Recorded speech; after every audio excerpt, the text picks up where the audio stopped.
আমি গ্যাস্ট্রিকের জন্য আমি নিলাম, নিয়ে খেয়ে আমি অত্যন্ত উপকৃত হয়েছি। এই শরবত আমি পরপর 3 বোতল খাই আর কি। খাই আমার শরীরে শুধু গ্যাস্ট্রিক না, আমার শরীরে বেশ একটা এনার্জি আসছে আর কি। আসসালামু আলাইকুম ওয়া রাহমাতুল্লাহি ওয়া বারাকাতুহু। আপনারা জানেন যে আমি দীর্ঘদিন যাবৎ আলফালা তিক্ত শরবত বিভিন্ন জনকে দিয়ে আসছি এবং হাজার হাজার মানুষ উপকৃত হচ্ছে।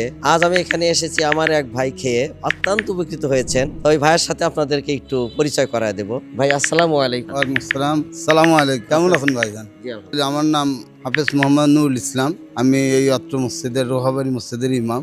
আমি গ্যাস্ট্রিকের জন্য আমি নিলাম, নিয়ে খেয়ে আমি অত্যন্ত উপকৃত হয়েছি। এই শরবত আমি পরপর 3 বোতল খাই আর কি। খাই আমার শরীরে শুধু গ্যাস্ট্রিক না, আমার শরীরে বেশ একটা এনার্জি আসছে আর কি। আশা করি, দোয়া করি এটা মানুষে কেউ উপকৃত হোক, এটাই আমার কামনা। আর যারা অ্যাসিডিটির জন্য ভুগতেছেন তারা ইনশাআল্লাহ সেবন করবেন। শুধু অ্যাসিড না, শরীরে শক্তি সামর্থ্য আল্লাহ পাক বাড়ায় দেবে এবং স্মৃতি শক্তিও আল্লাহ পাক বৃদ্ধি করে দেবে।